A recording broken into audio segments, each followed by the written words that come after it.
Hello, true duelists. My name's Craig Fee, and as always, welcome to the Yu-Gi-Oh! Update. Well, there certainly isn't nearly as much hype for it compared to last week, what with us determining world champions or going over them at that time. There were still games of Yu-Gi-Oh! Being played this past weekend, and despite the world's insistence that this game is dead, dying, and never going to be able to recover, presumably some people enjoyed it. Yes, thanks to Sebto360 on Twitter for providing this lovely chart here, we can take a look at what decks were topping across regionals this weekend. Predominantly, these come from America, with a smattering of North and South, and predominantly North, but Colombia and Peru. There's two South American countries, therefore, some of these are from South America. Crazy how that works. Lord only knows how badly I'd butcher the names of the good people winning at those events, but thankfully I'm not going to be doing that to save myself some dignity, and them some level of offense that they don't have to hear. Still, we have a nice look at the topping decks now that Duelist Nexus and Soul Burning Volcano have come into the meta. Most notable is Pearly taking the top spot from Kashtira overall, by exactly one more top, but hey, the arguably a dog deck is top dog this week. I know people call them cats, but I need you to understand that I have every intention of bringing the legendary dog discourse from the Pokemon fandom and applying it to the Yu-Gi-Oh! One. Clearly these are cats to a lot of people, but if we can call this shit a dog circa the year 2000, I can call this thing a dog now. Still, the deck that was a threat from the last format still being a top threat now that it also got support is not really a shock to anyone. This isn't exactly news. Kashtira being number 2 is also not news. Also not news? Well, Dragon Link's continued success. Look at all this not news I'm telling you about. What is more interesting to note is, of course, the likes of Rescue Ace and even Unchained showing up at top tables. Both decks received support in DUNE, and Rescue Ace in particular was a tier 1 deck in the OCG, so its success here in the TCG isn't exactly out of line. Meanwhile, Salamangrate's lack of showing confirms that the support was mid? Maybe. It's either that or everyone's bored of it. As the saying goes, why not both? It's entirely possible. The support's fine, and the deck makes people whine because it's not 2019 anymore, and we need to move on. And because it's been long enough, let's take a peek at a Spice Watch, because Minkanko was one of the decks that topped this past weekend, getting top 8 at a Fargo regional, because shit just happens in Fargo, much to the point that they've made not just a TV show, but also a movie about it. No movie for this list, however, just me talking about it. Can't win them all. But hey, top 8's still a win in some capacity, right? So what exactly does it take to win when playing Minkanko? Well, Kaijus and Tikbu, if this list is anything to go by. They also sided in a copy of Metal Silver Armor, an equipped spell that makes it so the equipped monster is the only one that the opponent can target by card effects, which means if you equip it to Huli, holy, the opponent can't target your monsters, and then they become indestructible by battle when they've got equipped, so it's just really super annoying. It's crazy how they take the damage too when they have equipped spells, the opponent does, so it's just fun. Fun would be the word. Mix all that in with, of course, there can be only one, and you might just have enough of a strategy to top, especially if you give the opponent a kaiju that you can crash into. It's a solid enough strategy, it would seem, and Lord knows that the opponent will have no clue what the hell it is you're doing, so that's a big advantage. Hell, I just learned today that they have 3 different types among the 3 main deck Minkankos, so that's news to me.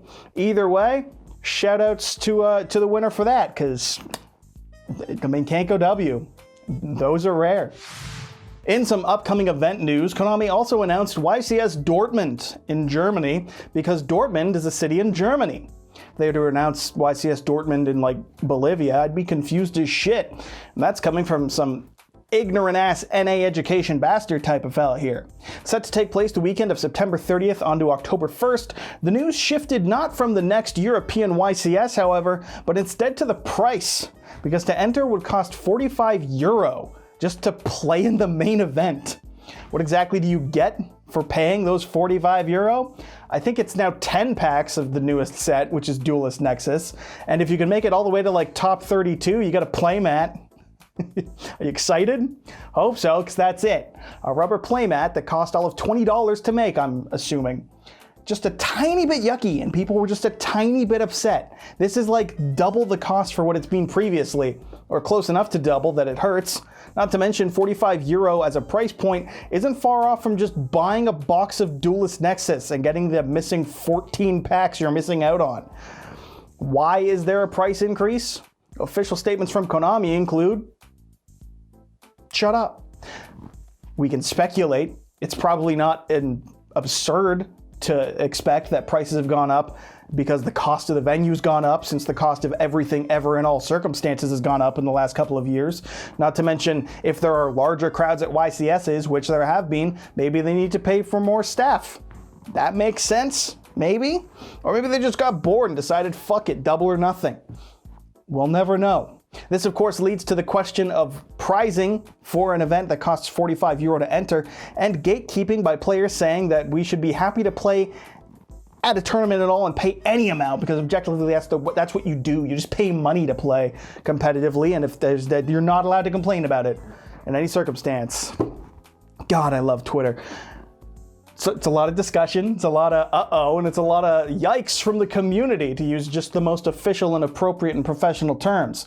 As always, civil discourse is encouraged, but say whatever you want. As long as it's not hate speech, I'm not going to get rid of it, broadly speaking.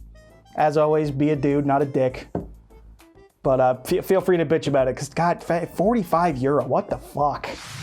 In some new product news, Speed Duel Streets of Battle City will be coming out next Friday in North America, at which point it will be available to everyone.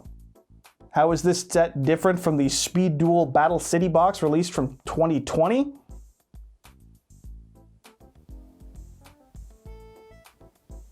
Shut up. This one has a secret rare reprint of Red Eyes and Dark Magician, including the Arcana the red one. Whoa, let me buy 20 of them. Oh, that's like it, honestly. There's not much in regard to reprint for the game at large, unless you just really want an extra copy of more Yugi and Joey cards. For everyone else, I guess you got a cool box to put cards in if you're interested. I don't know, that's the only release left for this month of August, but in September you can look forward to the Megatins on September 7th, followed by the Crimson King Structure Deck on the 21st. That's right, folks, product hype, get ready to consume! In community news, it's been an interesting week for the community, and we start first with an attack on Konami representative Douglas Dzeef. It would seem he had hit a pothole while driving and got into a minor accident for him as a person, but a non-insubstantial one for his car based on that picture. It's apparently he's fine. There's no need to stress, just a bit shaken up. But if there is a delay on what I have written as Doug Tent, that would be why. No need to worry, however, because apparently while waiting for a tow truck to come and pick up his car, a second car hit the same pothole and wound up right beside him. So, you know, I'm just glad to hear that it's a universal thing, that potholes are everywhere and never taken care of. Because for a second I was worried it's just like my region and local government that were incompetent in regards to filling in potholes, but apparently everyone has to deal with it, so there's solidarity in that. That's comforting to know. Still, this attack on Doug by the government through their inaction is nothing short of deliberate, because we all know their boomer asses were the exact target audience for the Why Nobody Plays Magic Cylinder video, and they got hella upset by it. In some positive news, a congrats go this week to Distant Coder for reaching 100,000 subscribers. A huge win for him and a deserved play button to put on display. I don't really have any other jokes to add here, so something, if he reaches 1 million subs, he can finally change his name from not being an Xbox gamer tag. Yeah, this joke fucking sucks. Congrats to him though. Cheers to the next 100K. Do you miss the years of 2020 and 2021 any chance? Do you yearn for a time where money was printed with reckless abandon and everything's value only went up always forever and could never go down? It's Safe Moon. The word safe's right in the title. It's fine, boys. You know what that's a reference to? A scam. Are you a fan of being scammed? Well, if the answer is yes to that one, I got some great news for you folks, because apparently TCG Fandom I didn't look into this beyond like a single tweet. I'm not gonna lie. Apparently some jackasses out here are making NFTs out of trading cards, including Yu-Gi-Oh ones. Who the fuck is investing in NFTs in 2023? I don't know. This is like at least a year and a half late to the trend, right? And more importantly than that, it's so obviously a scam. If you'd like worthless, shiny digital cardboard, you can grind for royal wares in Master Duel. Royal wares and royal rares in Master Duel, okay? You want to waste money? Don't go buying this. Instead, buy some of my new rare Craig FTs, which I will gladly send you a JPEG of for the low sum of $16 trillion. Real! And last up this week, there's been a lot of what the layman would refer to as discussion about the game at large and what I call easy clickbait for this week's update, because I'm a YouTuber. There was a lot of discussion about how expensive it is to play Yu-Gi-Oh versus how inexpensive it is to play other decks in other games, and even just how difficult it is to join Yu-Gi-Oh as a new player. Each of these may well get a video on their own from me, depending on how lazy I am and whether I want to really commit to only 2 videos a week. So, God willing, I get off my lazy ass and make them. But still, broad strokes on these 2 topics. I agree that the best cards in the game are way too expensive for the layman, the poor man. That's me. However, I also can agree with the point that you don't need a playset of Triple Tactics Thrust to be playing this game if you're still learning it. Hopefully, the 25th Anniversary Collection fixes this for the current metagame, and that set's rarity distribution becomes more standard. You know, assuming that it's as good as we're hoping it will be. As to the complexity of the game, yeah, it's a lot. And if it's not welcoming to brand new players, in the slightest, said by me, one day I will teach you, Dylan. One day. Still, brave takes only set aside on this channel for being so courageous as to say Yu-Gi-Oh hard learn.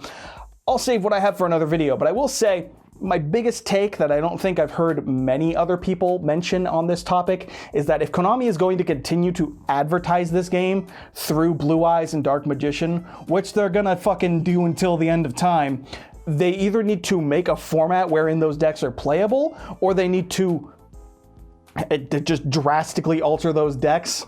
They don't get good support though. So the real takeaway from this is that they need to make an official, sanctioned, and promoted format, be it one that already exists in the community like GOAT, or a new dedicated ban list where they just get rid of most of, modern Yu-Gi-Oh! And it's a much slower and practical game relative to what, say, the Master Duel tutorials teach you.